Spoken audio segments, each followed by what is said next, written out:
નમસ્કાર વિદ્યાર્થી મિત્રો, ધોરણ 7 વિષય સામાજિક વિજ્ઞાન પાઠ 14 લોકશાહીમાં સમાનતા. તો આજે આપણે આ લોકશાહીમાં સમાનતા વિશે અભ્યાસ કરવાના છીએ. તો સૌથી પહેલાં તો આપણો દેશ કેવો છે એના વિશે જાણીએ. તો આપણે કયા દેશમાં રહીએ છીએ? ભારત દેશમાં રહીએ છીએ. અને આ ભારત દેશ એ લોકશાહી દેશ છે. વિશ્વમાં સૌથી મોટી લોકશાહી ધરાવતો દેશ છે ભારત. આ પણ આવે છે કે વિશ્વમાં સૌથી મોટી લોકશાહી ધરાવતો દેશ કયો છે? તો ભારત દેશ છે. તો આ લોકશાહી શું છે એ સમજીએ પહેલાં.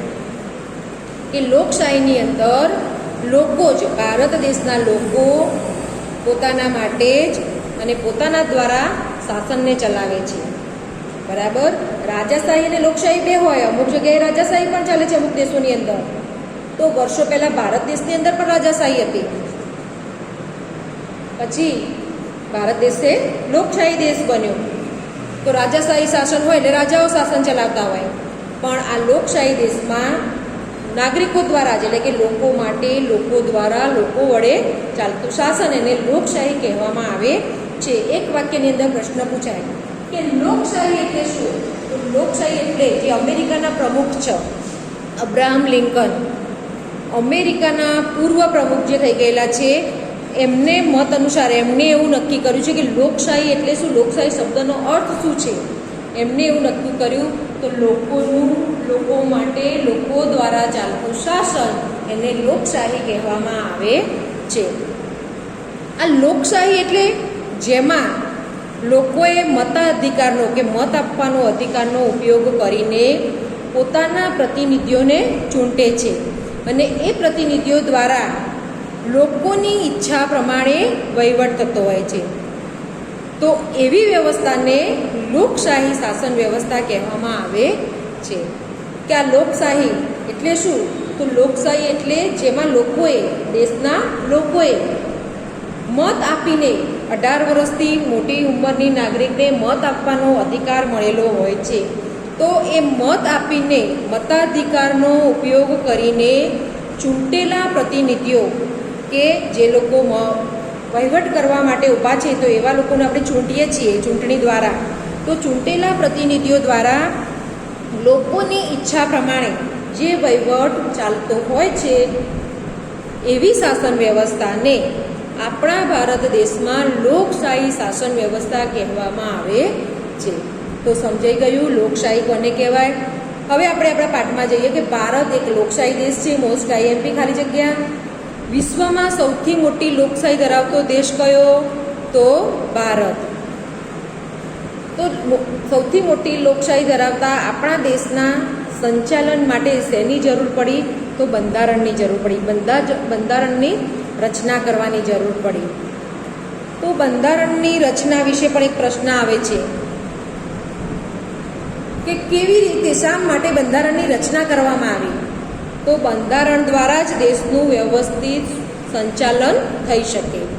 તો બંધારણ દેશનું સંચાલન કરવા માટેની માર્ગદર્શિકા કહેવાય છે. આ પણ પૂછાય કે ખાલી જગ્યા દેશનું સંચાલન કરવા માટેની માર્ગદર્શિકા છે તો બંધારણ. બંધારણ દ્વારા જ દેશનું સંચાલન થઈ શકે છે. એના દ્વારા જ આપણને જાણી શકાય છે કે આ દેશનું શાસન કેવું હશે. આ પણ યાદ રાખજો, વિશ્વમાં સૌથી મોટું લેખિત બંધારણ કયા દેશનું છે? તો ભારતમાં. લેખિત અને અલિખિત બે હોઈ શકે. બંધારણ લિખિત પણ હોઈ શકે અને અલિખિત પણ હોઈ શકે. બરાબર. તો ભારતમાં, આપણા દેશનું વિશ્વમાં સૌથી મોટું લેખિત બંધારણ છે. આ પણ મોસ્ટ આઈએમપી કે વિશ્વનું સૌથી લેખિત બંધારણ, વિશ્વનું સૌથી મોટું લેખિત બંધારણ કયા દેશનું છે? તો ભારતનું છે. કે ભારતનું બંધારણ જે છે એ લેખિત છે. તમારે ખાલી જગ્યામાં પૂછાય કે ભારતનું બંધારણ લિખિત છે કે અલેખિત? તો લખેલું છે એટલે લેખિત છે. ભાષા, જાતિ, ધર્મ, આર્થિક અસમાનતા વચ્ચે દેશનું સુચારું સંચાલન, એટલે કે સારું સંચાલન થાય આ માટે બંધારણમાં અનેક જોગવાઈ કરેલી છે. તો આ પ્રશ્ન જો હું કહું કે ભાઈ બંધારણની રચના શા માટે કરવામાં આવી છે, તો આનો જવાબ આવશે કે બંધારણ એ દેશનું સંચાલન કરવા માટેની માર્ગદર્શિકા કહેવાય છે. વિશ્વનું સૌથી મોટું લેખિત બંધારણ ભારતનું છે. ભારતની અંદર જુદી જુદી ભાષા બોલનાર, જુદી જાતિ વસનાર, જુદા ધર્મ પાળનાર, આર્થિક અસમાનતા વચ્ચે દેશમાં સુચારું સંચાલન થાય એ માટે બંધારણમાં અનેક જોગવાઈઓ કરવામાં આવી છે, અથવા તો બંધારણની રચના કરવામાં આવી છે. આપણો દેશ એ વિશાળ દેશ છે અને એ વિશાળ એટલે મોટો, એટલો મોટો દેશ છે કે એ દેશની અંદર ભિન્નતા ધરાવે છે. આ દેશ ભિન્નતા ધરાવતો દેશ છે, એટલે કે દેશની અંદર જુદા જુદા ધર્મો પાળતા, જુદી જુદી જાતિવાળા, જુદી ભાષાઓ બોલનારા બધા જ લોકો વસે છે. તો આપણો દેશ એટલો વિશાળ અને ભિન્નતા ધરાવતો દેશ છે કે તેના સંચાલનમાં વિશેષ પ્રકારની વ્યવસ્થા ન હોય તો સંચાલન યોગ્ય રીતે થઈ શકે નહીં.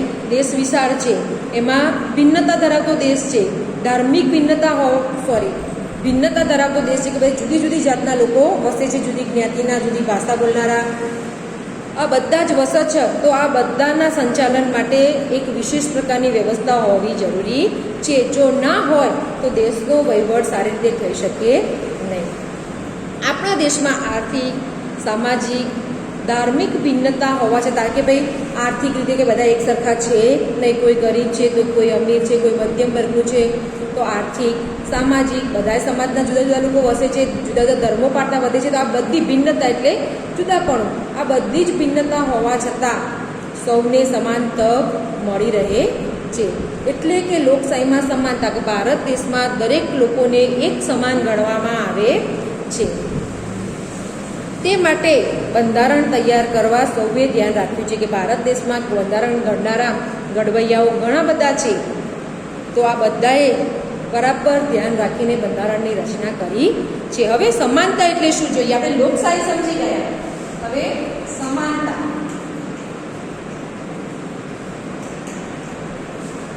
સમાનતા એટલે શું? તો ભારતના બંધારણમાં સૌને સમાન ગણવામાં આવ્યા છે, સૌને સમાન તક આપવામાં આવેલી છે. આ સમાનતા એટલે એક વાક્યની અંદર પણ પૂછાય કે સમાનતા એટલે શું, તો હું એનો પ્રશ્ન લખીશ કે સમાનતા એટલે સૌ સમાન, સૌને સન્માન, તેમજ સૌને સમાન તક એટલે સમાનતા. શું કહેવાય સમાનતા એટલે શું? તો સમાનતા એટલે સૌ સમાન, એટલે કે બધાને એક સરખા ગણવામાં આવે છે. સૌ સમાન, સૌને સન્માન, દરેકને સન્માન આપવામાં આવે છે, દરેકને માન આપવામાં આવે છે, તેમજ સૌને તક, તેમજ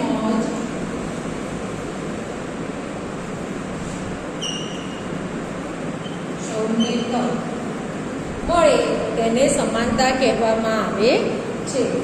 સૌને તક અથવા સમાન તક એટલે સમાનતા. બરાબર? એક વાક્યના પ્રશ્નમાં આવે કે સમાનતા એટલે શું? તો સમાનતા એટલે સૌ સમાન, સૌને સન્માન, તેમજ સમાન તક એટલે સમાનતા. તો આ સમાનતા એટલે સૌ સમાન, સૌને સન્માન એ આશય સાથે સરકાર બંધારણ મુજબ કાર્યરત છે. જે બંધારણની રચના થઈ છે એના મુજબ દેશનો વહીવટ કરે છે, કાર્ય કરે છે. સૌને સમાન અધિકાર એટલે કાયદા સમક્ષ સમાનતા અને કાયદાનું સમાન રક્ષણ. કે ભાઈ આ સમાન અધિકાર એટલે શું? તો જો કાયદા બનાવવામાં આવ્યા છે, દેશના નાગરિકને અન્યાય ના થાય માટે કાયદા બનાવવામાં આવે છે. તો કાયદા સમક્ષ સમાનતા અને કાયદાનું સમાન રક્ષણ, કાયદાનું રક્ષણ કરવું પણ જરૂરી છે. એટલે કે સમાન અધિકાર, દરેકનો અધિકાર છે કે કાયદા મુજબ એમનું રક્ષણ ના થાય તો એ ફરિયાદ કરી શકે છે. હવે આપણે આ કાયદાને આધારે સમાનતા જોઈશું કે શું આપણા દેશમાં કાયદાને આધારે લોકોને સમાન ગણવામાં આવે છે.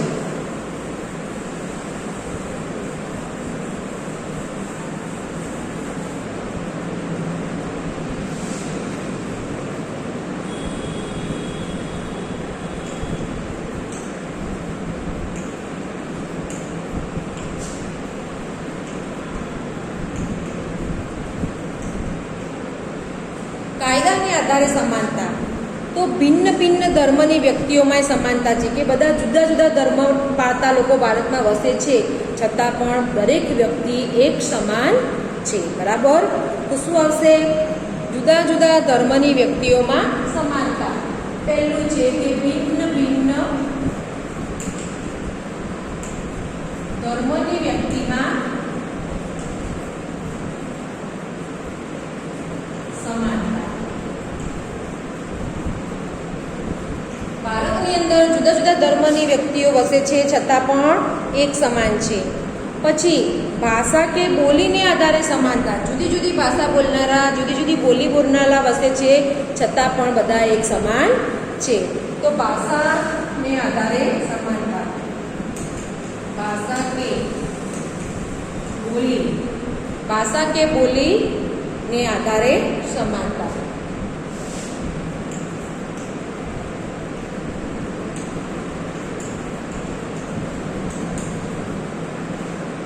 પછી આગળ શિક્ષણ મેળવવામાં સમાનતા, વ્યક્તિગત વિકાસમાં સમાનતા. દરેકને શિક્ષણ મેળવવામાં સમાનતા છે.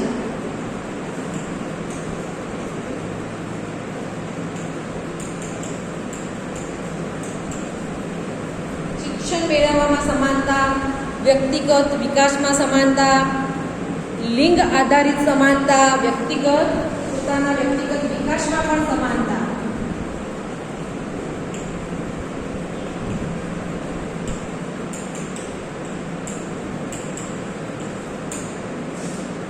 લિંગ આધારિત સમાનતા,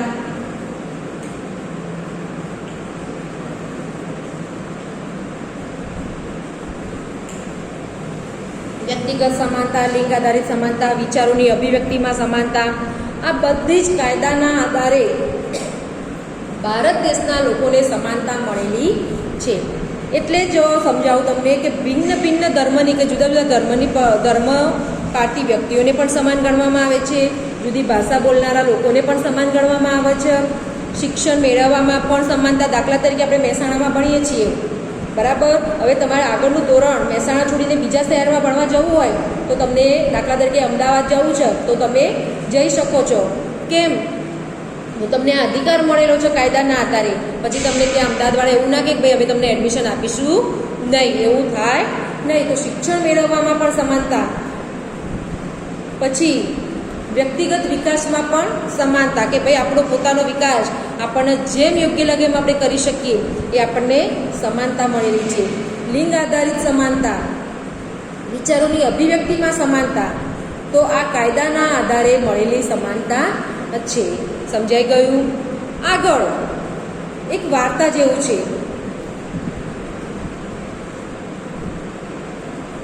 ખરું કહેવાય એવું છે કે ભાઈ કોઈ એક સ્થળે પહોંચવાની હરીફાઈ રાખવામાં આવે અને આ સમયે એક ખેલાડીને સાયકલ આપવામાં આવે, બીજા ખેલાડીને મોટરસાયકલ એટલે કે બાઇક આપવામાં આવે અને ત્રીજી વ્યક્તિ અથવા ત્રીજા ખેલાડીને દોડતા પહોંચવાનું કહેવામાં આવે. તો આ સમાનતા કહી શકાય? ના કહી શકાય. જો કોઈ રમતની અંદર કોઈ સ્થળે હરીફાઈ હોય પહોંચવાની તો દરેકને એક સરખું જ સાધન આપવું જોઈએ. જો સાયકલ આપો તો ત્રણેય ખેલાડીને સાયકલ, બાઇક આપો તો ત્રણેય ખેલાડીને મોટરસાયકલ અને ચાલતા જવાનું હોય તો ત્રણેય ખેલાડીને ચાલતા જવાનું. તો જ સમાનતા જળવાય, નહીંતર સમાનતા જળવાય નહીં. બરાબર. આ માટે શું કરાય? મેં તમને કહી દીધું કે ત્રણેયને સાયકલ આપવી જોઈએ અથવા ત્રણેયને મોટરસાયકલ આપવી જોઈએ અથવા ત્રણેયને દોડતા જવાનું કહેવામાં આવે તો સમાન તક મળી કહેવાય. એવું થાય તો જ સૌને સમાન તક આપવામાં આવી કહેવાય. તો એક ચિત્ર આપેલું છે, તમે જો ચોપડી હોય તો તમારી પાસે ચોપડી હોય તો ખોલીને જોજો. સમાનતા અને ન્યાય વિશેનું એક ચિત્ર આપ્યું છે. તો અહીંયા મેદાનની અંદર એક રમત રમાતી હોય છે, ક્રિકેટ જેવી રમત રમાય છે. તો સમાનતા વિશેનું ચિત્ર જુઓ તમે. એક નાનો છોકરો છે, એક મધ્યમ સાઇઝનો છે અને એક મોટો વ્યક્તિ છે. તો મોટા છોકરા, નાના છોકરા અને સૌથી નાના છોકરાને ત્રણેયને એક સરખું ટેબલ આપવામાં આવ્યું છે. એ ટેબલ ઉપર ઊભા છે. હવે જે મોટો છોકરો છે ટેબલ વગર પણ મેદાનની અંદર રમત જોઈ શકતો હતો.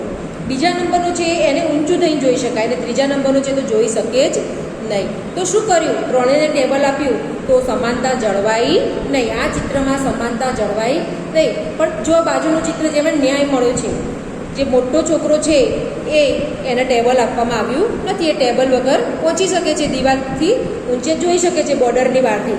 જ્યારે વચ્ચેનો છોકરો છે એને ટેબલ આપવામાં આવે તો એ પણ એ ટેબલથી જોઈ શકે છે. જે પેલો સૌથી નાનો છોકરો છે એને 2 ટેબલ ગોઠવી આપવામાં આવ્યા કે ત્યાં ચડી અને એ પણ જોઈ શકે. તો આમાં શું થયું કહેવાય? તો આમાં ત્રણેયને સમાન તક મળી કહેવાય. પેલા નાના છોકરાને પણ સમાન તક મળી કહેવાય કે એ પણ એ 2 ટેબલ ઉપર ચડીને જોઈ શકે છે રમતને. તો ત્યાં એ બાળકને ન્યાય મળ્યો કહેવાય, પેલામાં ન્યાય મળ્યો નહીં.